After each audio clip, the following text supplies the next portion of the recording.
दफ्तर बंद होने में अभी पौन घंटा बाकी था। मैंने अपने साथ क्लर्क से बात की तो उसने बताया कि तिरुचिरापल्ली से मिलिट्री इंटेलिजेंस का ऑफिसर यहाँ खुसूसी तहकीकात के लिए आया है। मालूम हुआ कि वो कॉम्प्लेक्स में ही किसी जगह ठहरा हुआ है और अभी एक हफ्ते तक यहाँ रहकर तफ्तीश करेगा। मैं कॉम्प्लेक्स के रिएक्टर ब्लॉक को भग से उड़ाने का प्लान बना रहा था और उसके लिए कुछ केमिकल्स हासिल करके इंतहाई ताकतवर बम ब्लास्ट के बारे में गौर कर रहा था। तभी तिरुचिरापल्ली की ये बला आन नाजिर हुई। उसे एक हफ्ता तक यहाँ कयाम करना था। जाहिर है कि वो रोज कॉम्प्लेक्स में आएगा। मैं उससे कहां तक छुप सकूंगा। एक बार तो वो मुकद्दस नक्श की वजह से मुझे भुला बैठा था, लेकिन अगर दोबारा उसका आमना सामना हो गया तो वो मुझे फौरन पहचान लेगा। हो सकता है कि मुझे इतनी मोहलत ही ना मिले कि मैं नक्श का इस्तेमाल कर सकूं। ये सूरत हाल मेरे लिए बेहद तशवीशनाक थी। आखिर मैं इसी नतीजे पर पहुंचा कि इस नई मुसीबत से जितना जल्द हो सके छुटकारा हासिल करना चाहिए। मेरे पास कोई पिस्तौल नहीं था। एक निहायत खुफिया और निहायत कारआमद हथियार जहरीला सिगार था, लेकिन वो भी नहीं रहा था। इसी फिक्र में डूबा हुआ था कि 6 बज गए। दफ्तर के सदर दरवाजे से निकलने की बजाय मैं अकबी दरवाजे से गुजरकर अपने क्वार्टर की तरफ चलने लगा।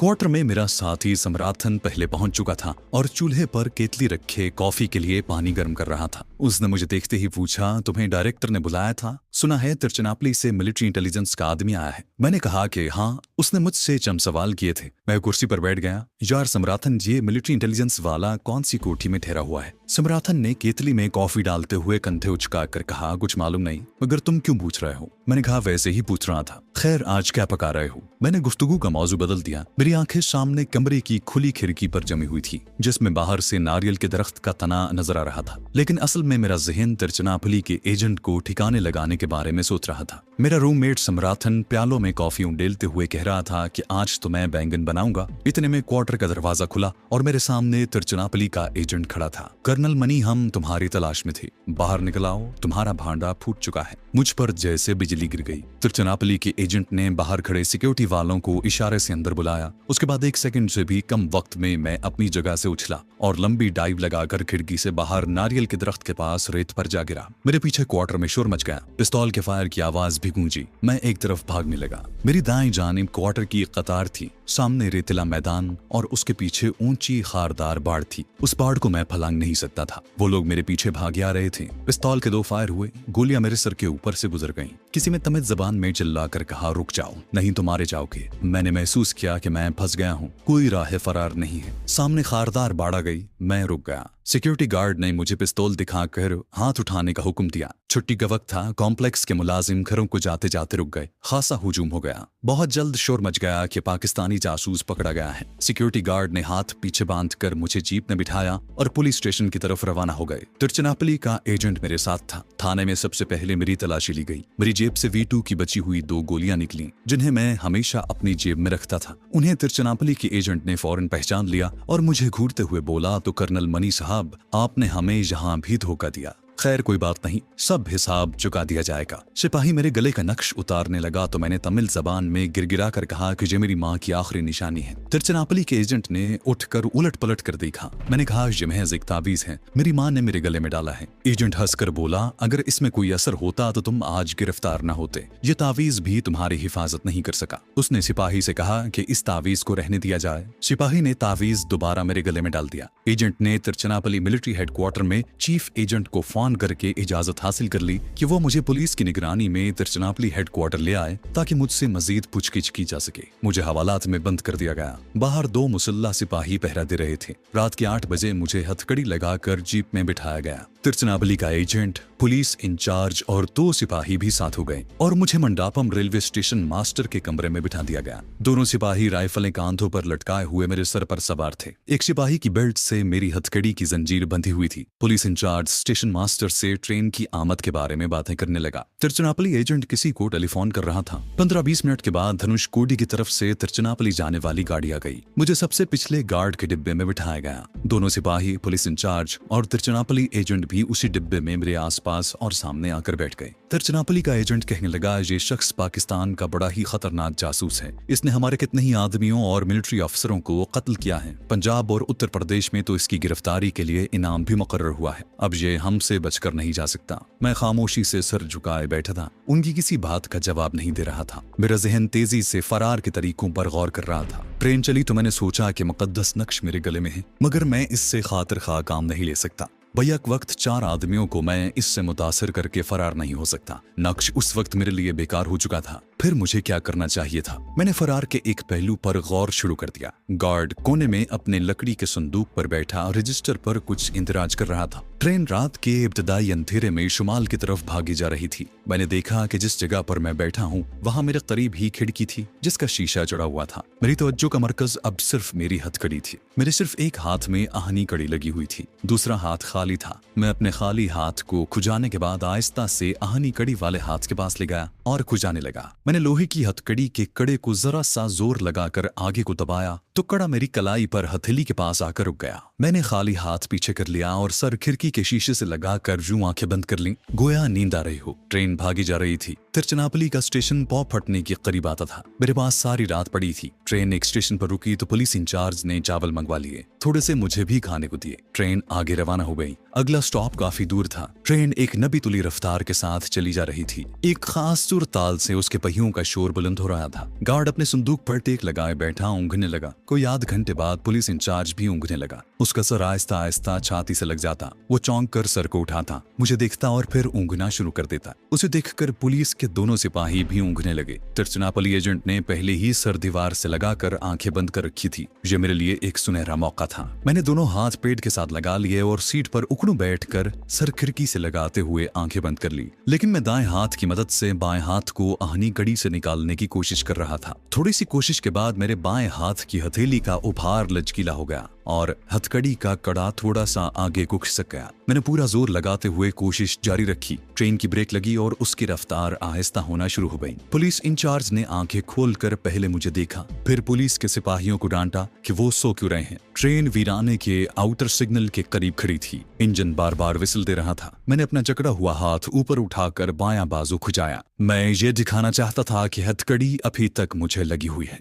ट्रेन आगे खिसकने लगी। एक स्टेशन आया जहां ट्रेन थोड़ी देर के लिए रुकी। पुलिस इंचार्ज ने खिड़की में से सर निकाल कर देखा। गार्ड पहले ही बाहर जा चुका था। 10 मिनट बाद ट्रेन रवाना हो गई। पुलिस इंचार्ज ने गार्ड से तमिल जबान में पूछा कि गाड़ी तिरुचिरापल्ली राइट टाइम पर पहुंचेगी। गार्ड ने अपनी घड़ी देखकर कहा 10 मिनट इस जगह लेट हो गई है, लेकिन मेरा ख्याल है कि ड्राइवर लेट निकाल लेगा। हम सुबह 4 बजे तक तिरुचिरापल्ली पहुंच जाएंगे। गार्ड ने बताया कि इस वक्त रात के 11 बज रहे हैं। पुलिस इंचार्ज ने पूछा अब किस स्टेशन पर गाड़ी रुकेगी। वो बोला अब जोलरपट्टा जंक्शन आएगा, मगर ये अभी काफी दूर है। ट्रेन 12 बजे रात वहां पहुंचेगी। पहले गोदावरी दरिया आएगा। मेरे कान खड़े हो गए। मेरा टारगेट गोदावरी दरिया होना चाहिए। अगर मैं दरिया के अलावा किसी जगह खुश्की पर खिड़की में से कूदता तो मेरी हड्डी पसली एक हो जाने का खतरा था, क्योंकि जहां ट्रेन के दोनों जानिब रेत ही रेत थी। ट्रेन ने रफ्तार पकड़ी तो पुलिस इंचार्ज पर नींद ने दोबारा हमला कर दिया। उसके बाद सिपाही भी ऊँघने लगा। मैंने हथकड़ी में से हाथ निकालने की जिद्दोजहद तेज कर दी। लोहे का कड़ा मेरी हथेली के उभार की हड्डी पर जाकर रुक जाता था। मैं जोर लगा लगा कर कड़े को हड्डी से आगे ले जाने की कोशिश करने लगा।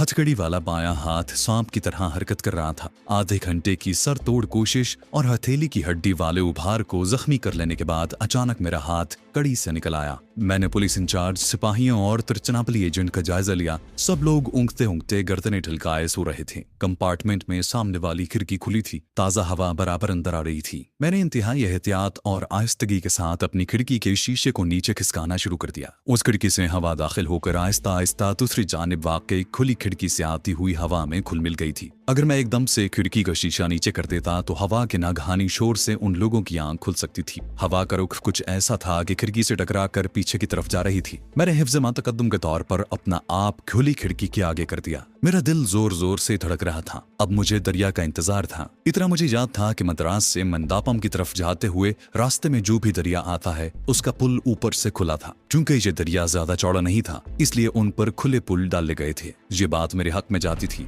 वरना मैं आहनी जंगलों से थके हुए पुल पर से कभी ना कूद सकता। मैंने दिल में खुदा से दुआ मांगी कि मेरी मदद करे। मैंने हथकड़ी से अपना हाथ निकाल कर रखा था। 10 मिनट बाद दरिया आ गया और ट्रेन एक खास आवाज के साथ दरिया के पुल से गुजरने लगी। मैं इसी इंतजार में था। मैंने गर्दन निकाल कर नीचे देखा। अंधेरे में दरिया का चौड़ा पार्ट धुंधला दिखाई दे रहा था। मैं खुदा का नाम लेकर उठा और खिड़की से बाहर कूद गया। चूंकि ये ट्रेन का आखिरी डिब्बा था, इसलिए हवा का शदीद दबाव पीछे से आगे इंजन की तरफ था। खिड़की से गिरते ही दाएं जानिब से हवा का शदीद थपेड़ा मेरे जिस्म से टकराया और उसने मुझे आगे उछाल दिया। मैं पुल से थोड़े ही फासले पर दरिया में जा गिरा और ठंडे पानी में नीचे ही नीचे उतरता चला गया। फिर मैं हाथ पांव मारता हुआ दरिया की सतह पर आ गया।